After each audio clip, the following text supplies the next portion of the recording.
Happy Friday. Welcome back to the Midday Show. I'm Jeff Ever. He's Mark Messina. Gender reveal explosions, a neat story about a dating app catching a criminal. And then we're going to talk a little bit about Nike's rough month. They're kind of having like an under the radar, like bad moment. And then we've got a bunch of different stuff we want to catch up on before the weekends. But Mark, how are you doing? Well, I'm doing better than most. And I got a good story for next week that we're going to carry over that I just found. And it's about love. Love is in the air. So we will tease that till next Monday. But yeah, I'm doing, it's been a busy week. It's been, whatever. I could use a weekend, but I think I'm going to work right through the weekend. So that, that's life. That's life. But it is, and I'll take it. I have never been to a gender reveal. I'm afraid you froze up, and I only heard you from the other room. Your question was, have I ever been to a gender reveal? And I have not. So here are my thoughts on the whole gender reveal thing. I had a guy say this to me before back. I don't even know if my wife was pregnant with the first one. We never found out what our 3 kids were going to be. We never found out. And in this day and age, when you tell that to people, they are dumbfounded because it's like the information is there. Why wouldn't you have it? And the whole response to that has been like, there are only so many moments like this in life. And it would, are you there? Am I here? I got a thing blocking my face. If it's like knowing what your Christmas present is in September and not being able to open it till Christmas. And then you're like, oh yeah, I knew what it was. I knew it was a sweater. I knew it was navy blue. I just haven't got to touch it yet. And, so if you have and people are like, well, I just need to know because I need to get the room ready and I need to prepare. And you're like, well, the kid, boy or girl, the kid doesn't even know what the difference is till it's like 3. So, you paint the room neutral and people are, so anyway, I am totally against gender reveal parties because I have never in my life met anyone who waited until the moment. If you are in the hospital and when the baby's born and the baby's delivered and and the doctor says, oh, it's a boy or oh, it's a girl, it is so much more dramatic than any stupid way of announcing it 20 weeks into it with cupcakes or with flower petals or with explosions. But I guess that's where we are now in the world. And speaking of explosions, Jeff, are you just gone? Are you just gone? So what happened is these geniuses had this stuff that it really explodes. And they thought for a gender reveal, they went out to some quarry and they bought a bunch of it. And they exploded. I think it was blue. I think it was boy because that's what the picture is. So that's what I'm going with. But it was so loud and they so overdid it because that's how geniuses do things. They like caused damage to neighboring houses and it could be heard for miles and miles away. And so they tried, and I do understand in the whole gender reveal world that they try to come up with all these neat creative things. But I'll tell you, and just to tell you another story, and while I'm filling time here because I don't know where Jeff went, we were at a wedding once, and when you're right out of college and your college buddies are getting married, and now I'm gone. Am I gone? Am I still here? I can't see myself, but I'll still talk.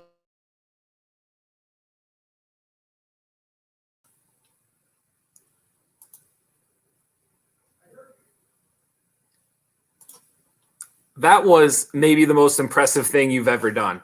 You kept that going. You kept that going. My story. So we're there at this wedding, and my buddy and his wife are pregnant with their first kid, and we're like, oh, when are you doing? They're like, and they told us, they're like, oh, it's a boy, his name's Jack, and and she's like 7 months pregnant. And we said, oh, we never found out what we had. And they looked at us like we had 2 heads, and we told them, we like explained, like, well, not to be like, there's no excitement for you. What's left? Like, how long, how much he weighs, like, so they actually sat there, and it was almost like they didn't know it was an option that you could wait. You could tell the ultrasound guy, like, don't tell me what it is. And with their second kid, they did wait, and they changed their mind and they waited. And so anyway, there you go. I'm glad I could fill it. Are you technologically caught up? I'm technologically caught up. So just like details on the story, because I heard you kind of explaining it. In New Hampshire, a family went to a quarry. they lit up. They basically exploded 80 pounds of tannerite. So if you've ever had experience with tannerite, 80 pounds is not a small amount. Thankfully, they went to a quarry to actually explode it, but it actually like set off alarms. There were actually reports of like people calling in saying they felt an earthquake. And this was felt in like various towns, like near the quarry. So this was not a small explosion for a gender reveal. It is one that I'm sure that they will remember for a long, long time. You can add me to the list of people who had no idea that tannerite even existed until just now. Really? I mean, it's not, I guess it's not that common of a thing. I know that they've used it at a couple of places up north before. I have some friends. I have a brother-in-law that gives it away, but they have used tannerite before and to just kind of celebrate or just kind of have fun with it. But I'm one of those boring guys who've lived 49 years of my life and never tried to blow anything up. It just, I'm not. Yeah, you're not. I don't think you're missing much. Do you like you've seen the gender reveals online? Do you have like a favorite one that you've like come across, like one that you've seen and you're like that was actually there was for some reason every time I see a gender reveal party, I think you people should have waited 20 more weeks. If God wanted you to know what the baby was at 20 weeks, there would be some sort of announcement. But it is of the moments that I just can't, and I've been there with the ultrasound person. And what's funny is my mom used to be a nurse in the OBGYN office, and we made the ultrasound person lock the door so she couldn't get in during it.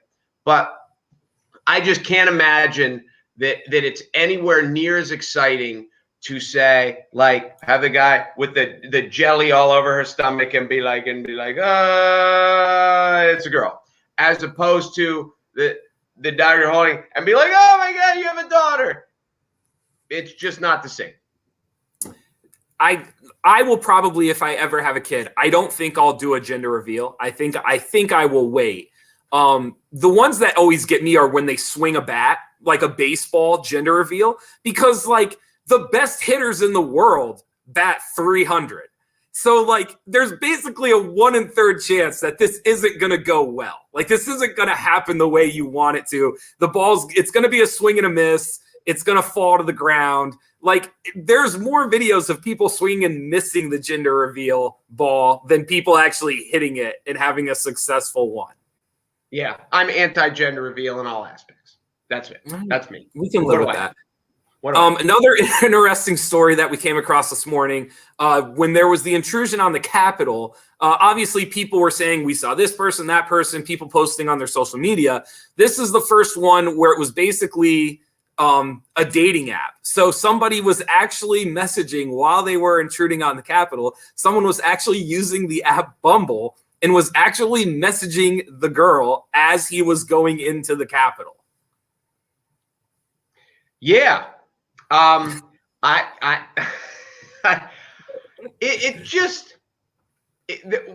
going to be a reflection time in this, and I keep thinking of Viking guy, and there was a time, and I don't know how to say this without sounding political. old. You don't know how to say this without sounding old. Without trying to sound political, but there was a far right faction that kind of thought that Donald Trump had empowered them to, if they don't like something, just do whatever you want. And, the whole might is right. And we don't like the election, so we will just break into the Capitol building and we will fix things. And like, the further we get away, our grandkids are going to look back at this and say, what the hell was wrong with you people? Like, did you really, like, this isn't the 1600s where we have torches and we're storming the castle. But there's people that are like, oh, I can look at me. They're like, it's not illegal. I'm cool and nobody can stop me and I can do whatever I want. And now all these people are ending up in jail and they're just like, it's almost like they're like, I didn't even know that I could get in trouble for this. Well, it also, like, we talked about this earlier when there was the live shooting and the person was actually Facebook messaging his friends during the standoff with the police. That just happened like a month ago. And to me, this shows like a lack of purpose, a lack of understanding, a lack of intent to what you're doing. Because if you have a real purpose for storming the Capitol, like if you feel like you really have a purpose of being there, you're probably not on your phone messaging your match on Bumble.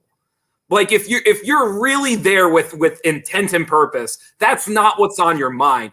And so for me, like it just shows some of the people that were there, they really didn't know what they were doing there. Like for them, it was really just an experience. It was just like a riling up of this is something to do, because there's no way these people would have been actually messaging matches on a dating app. And so I don't know if I agree with that, because I think, as we've talked about before, there is so much of society right now that is so attached. They can't walk down the hallway to the refrigerator without posting it or texting a friend or something like that. Like, I think it wouldn't shock me if, of all the people that through their daily that they post and text and it's constant. So I don't know if he was doing it to be cool or to show off, or just because that's what he does. Like if he was tonight going to a Phillies game, he has to tell them, he has to tell this person. I think that's part of it too. By the way, the girl did unmatch him afterwards. And that was actually how it was. What's that? She's lying.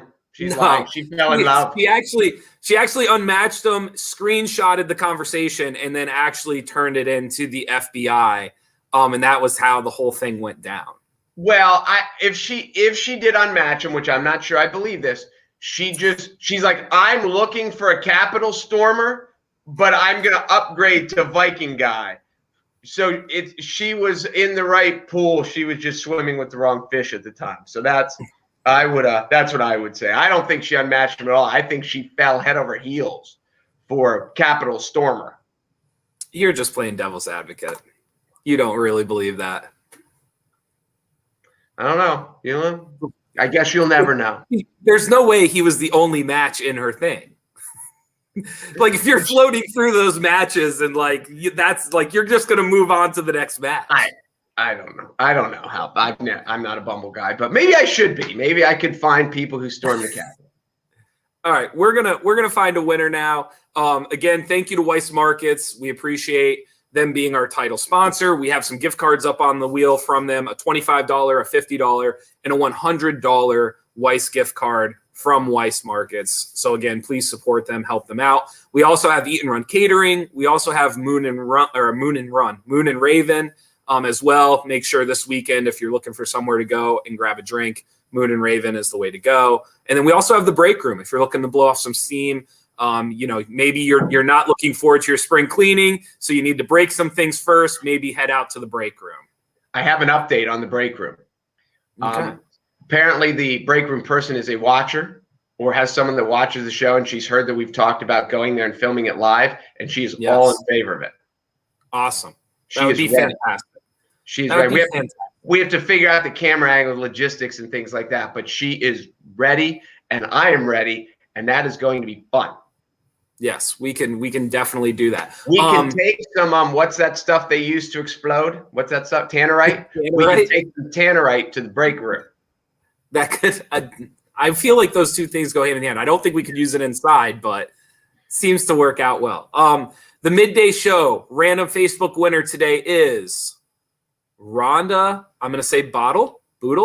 I was going to say Bodle, but Bodle. Let's go with Bodle. Rhonda Bodle is today's random Midday Show Facebook group winner. Here we go, Rhonda.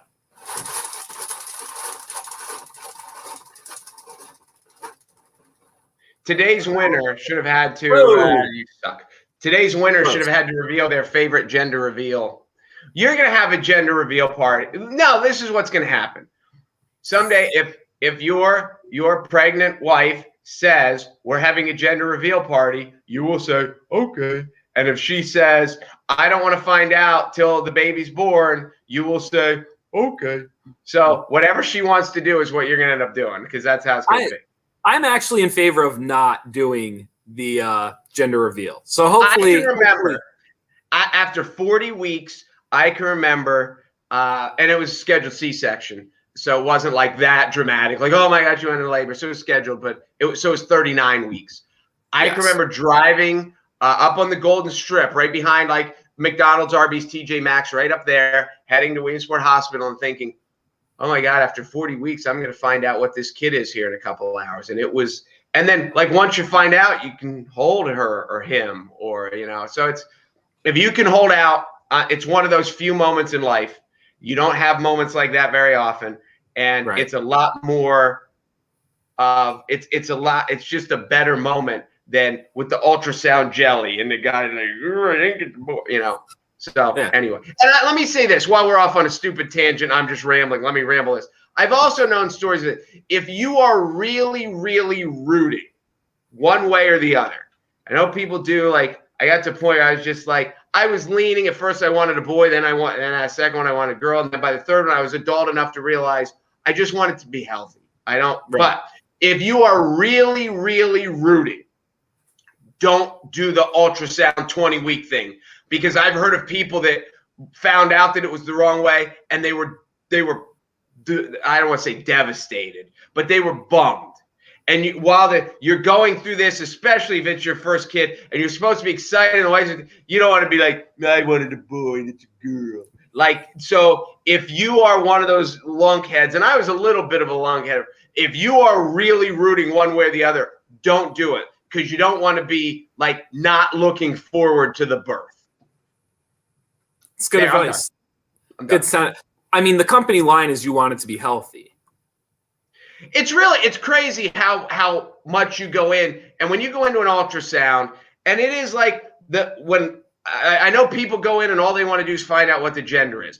I went in and all I wanted to do is make sure. The only instruction I was giving the guy was, we don't want to know. If you see it, don't tell us. We don't want to know.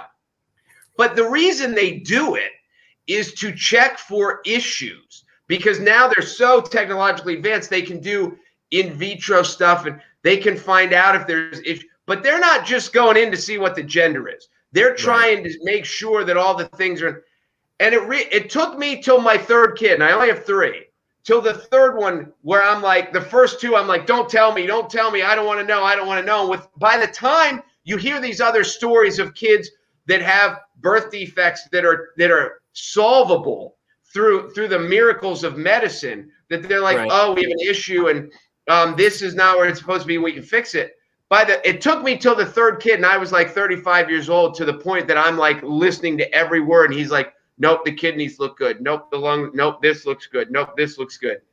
And it's crazy how, I don't want to say stupid we are, but like all we care about is the gender. By the time I got to the third kid and I'd heard people that had other stories, I'm like, oh my God, I want 10 fingers, 10 toes, a beating heart, and everything to work. And if I get that, I don't care if it's a boy, a girl, a puppy, whatever. I don't care. I just want healthy. And but it took me 3 times to figure that out. So I can't really make fun of anyone else for being short-sighted, because I was just as short-sighted. That was great. That was sincere and honest and open. That is true. That is honest. That was honest. Nike is maybe being a little dishonest lately. They're having a tough go, let's say, this April. First, there was the sneaker app incident where the mother, who was an executive for Nike, let her son use a Nike credit card to buy sneakers and then resell them to make profit. In the past week, Nike also had a Kobe Bryant issue. They knew the contract with Kobe Bryant's estate was running out. So they quickly pumped out a brand new version of a Kobe sneaker, to which his wife and the estate were not too pleased about. And they said they will not be renewing their Nike contract. And then last in the story of bad news for Nike, I always say this name wrong, Simone Biles. Yes, very good.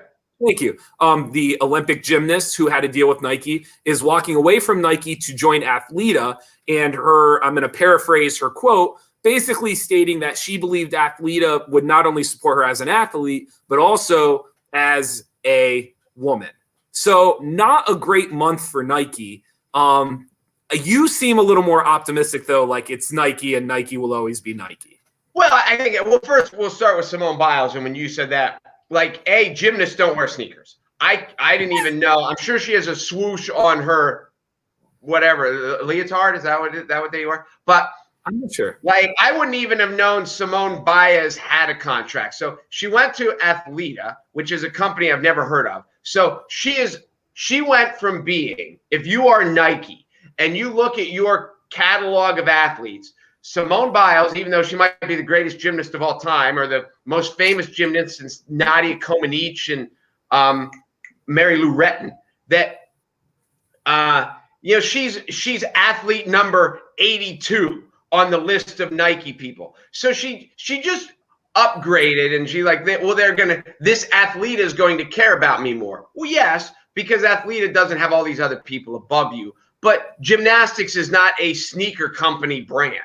So that is not that big of a deal to me. The aspect with Kobe is Nike is not stupid, and they must have either known that the company, the family was not going to cooperate enough, or the family was just going to poo-poo it, and this time frame that they had on the contract was going to lapse. And they're like, listen, if we're going to lose them anyway, and we're probably going to lose them, then let's just put one out.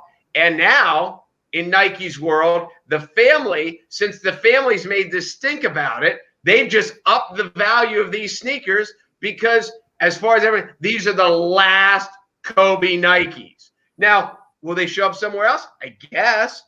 Who else is going to pay this big? It wouldn't surprise me if they ended up back at Nike. But from a business standpoint, I think this has worked out wonderfully for Nike, and they know what they were doing. They did not make their girlfriend mad innocently. Like, they looked at this and said, well, this is how the family, they thought long and hard about this, and they decided our best business venture is to do this, and now the family's actually helped them. I think that this is a dip at the peak for Nike. Like, I think you can only stay at the top for so long. And it doesn't mean that they still won't be at the top at the end of this year. But I think, like, when you look at where they were a year ago, 2 years ago, and they were the first with the Colin Kaepernick movement, and they got behind them, and it soared. Like, they sold more stuff when they got behind Kaepernick than they had in a long time. And I think now, like, this is the first time where they've kind of started to dip from that. And, like, you have a black female gymnast walking away because she feels like she'll go to a company that will support a woman more. You have Kobe Bryant's estate upset with him, and Kobe are diehards. Like, a Kobe fan is a Kobe fan. Like, I know that sounds very simplistic, but, like, there is not much else going on in a Kobe fan's world. Like, that is live or die for them. So I think this is a dip for them. I think it's a big deal in the sense of, like, they were riding high, and now with the sneaker app not being a success the way they thought, you almost it's nitpicking for sure, but this is not where Nike wanted to be by the end of April. There's no way. Well, I mean, maybe, but Simone Biles she's an Olympian. So she is an athlete that mainstream, and we love sports. She's an athlete that mainstream America cares about 10 days every 4 years. And she may only have one more Olympics left. I assume she's competing again, but I don't know. And, Kobe, the legend of Kobe lives on. But obviously, since Kobe's passed away, he's never playing again. He's never doing anything new. So the legend of Kobe is going to get smaller and smaller and smaller, unless they do documentaries and things like they do with The Last Dance, and there was a peak with Jordan stuff. But there's always going to be new players coming around, and you talk about the Kobe diehards. The Kobe diehards are not going to grow in number. They're just going to dwindle in number. So I didn't know this until today. Over almost 25% of NBA players wear Kobe Bryant sneakers when they're playing in an NBA game. Almost a fourth of the league. That number shocked me. It shocks me too. But the reason I would think that is, in this era, these guys grew up watching Kobe. Like, there's guys that are playing in the NBA right now that never saw Jordan play live. There's probably lots of guys in the NBA right now that never saw Jordan play live. So, but they all grew up watching Kobe. So that doesn't surprise me. Yeah, I think it's a dip for just that number alone. I think is a dip for them. Like, if 25% of the NBA is going to wear Kobe Bryant sneakers and they're no longer Nikes, like, that has to matter. I'm not saying it kills them. I'm just saying it has to matter. Well, maybe, and as you mentioned that, like, these guys want to wear Kobe's, but they want to wear shoes that they like. So Sure. if the estate comes out and says, we've gone to this new shoe company called Athleta, all of a sudden next year 25% of the world of the NBA ain't wearing Kobe's anymore. They'll go back to Nikes. They'll be wearing something different. Yeah, it'll be interesting. PTI style, real quick, couple of things to wrap up the week with. Super League, it's officially done. It's over with. I was excited about it. That's how I know I'm not a soccer fan, because I was pretty pumped about it.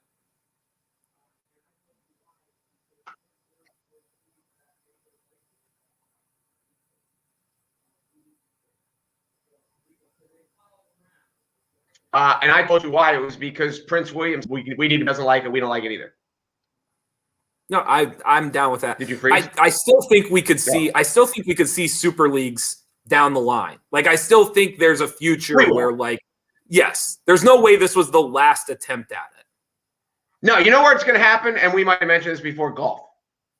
There will be a tournament that it's just the top 12, and they might do it all in one day. They might have like a match play, like the top 10, the top 8. Here we go. We're going to go out. You play 4 holes. Who wins? You play 4 holes. Who wins? By the end of 18 holes, we're down to a winner. And yeah, but it's invitation only. It's TV only. And yeah, so we'll see it. It's possible. Shakespeare's birthday. You say he's a fraud. He's a fraud. He didn't write anything. Watch the movie Anonymous. Shakespeare is a fraud. He didn't write a word. I believe that. I believe that wholeheartedly. Do you still think Shakespeare should get like its whole, like its separate unit in school? I mean, if you're a Shakespearean major, like, what are you gonna do? I mean, I think the stories are great. Once it's written in old English, like, it's hard to understand because no one talks that way anymore. But once you have someone explain to you what's happening, it's kind of brilliant. But yeah. The whole story behind it is, back then the theater was seen as a joke, and it was seen as in a lot of ways heresy, and it was frowned upon. And like Shakespeare only survived because Queen Elizabeth was a fan of the theater. But back then it was the legend was that somebody in the royal family with an actual education and intelligence wrote this stuff, but he could not release it. So instead of having a pen name like William Shakespeare was his pen name, and Shakespeare was like a struggling actor who all of a sudden was the greatest playwright in the world. And then at the end, then he just quit, and he went back to sell seeds in Stratford-on-Avon. Like, why? Of all the things in the world that you have to quit, why would you quit being a writer? And the other thing, he had 2 daughters, and they were both illiterate. At least that's how the story goes. So if you think anyone in the world would have daughters, and I know back then it wasn't important for daughters to learn to read, they didn't. But if you think anyone's kid would come out of the womb reading, it would be Shakespeare's. But apparently not. So fraud. What's next? I've never understood the unit. I think you should just read one play. I don't understand why there's an entire unit, I guess is what because they're different stories. It doesn't, but yeah, but we don't read the entire collection of other people. But he because other people don't do like fantastic love stories and fantastic history with violence and blah blah blah blah blah and sonnets, and he was very well rounded, but it wasn't him. Tell us about your giant bunny. Yeah, there's some story that there's a therapy bunny, and it was at the Giants game. And they start talking about it because there aren't that many fans there, because you're not allowed to have that many fans there. But there's just some lady sitting there, like of mice and men, like Lenny, just petting the rabbit, and they were talking about it. And I know there's therapy dogs. The lady, apparently she lost her business because of COVID. She's been devastated. This bunny makes her happy, and they take it everywhere she goes, and it's been all over the place. And my question is, I didn't know there were therapy bunnies. I guess it makes sense. And if it works, it works. Like, who might have questioned? But I understand the whole seeing eye dog and the military veterans that have these dogs that kind of assist them where they're at and things. And I get all that. I didn't know you could do it with bunnies, but I want to know where the limit is. And not that I'm complaining, but just like, what if we have like, this is my therapy porcupine. Like, he's just my buddy, and I take him where I go, and I have a therapy little alligator that this is where we walk around, and he's, so I don't know, but yeah, I was perplexed. You could never do PTI. Why? Ever. You just couldn't do it. It'd have to be like the hour-long edition of PTI. I could. Oh, no, you give me a time limit. I'll shut up. Go. Thank you guys for watching the Midday Show. Is that we it? hope you enjoyed it. That's it. Oh, That's it. We're done. Thank you guys for watching the Midday Show. We appreciate it. Thank you to Weiss Markets for sponsoring us. And we will be back next week. We've got the Loser World coming up. We've got John Mackey coming back with some trivia. And eventually we're going to get into some interviews and some different things like that as well as we continue to grow. We are officially over the 500 member mark. So again, in order to have a chance to win, join the Midday Show Facebook group. And you are automatically entered for a chance to have your name drawn and a chance for us to spin the wheel that is behind me. All right, and we're also going to do a new segment where there's going to be good movies like this one. Whoops, like that one, like Good Will Hunting. Where am I at? I can't point to the right. There we go. And I'm going to explain to Jeff the good movies that Jeff doesn't like and he doesn't understand. And we're just going to take like 10 minutes. And I'm going to explain it to him. And we'll start with that one because he just doesn't get it. We can start. We can do a little segment. I'm fine with that. It's called Jeff Doesn't Get It. That's what we'll call the segment. Thanks for watching the Midday Show, brought to you by Weiss Markets on NorthcentralPa.com. I'm Jeff Everett. He's Mark Messina, and we will see you next week. Later.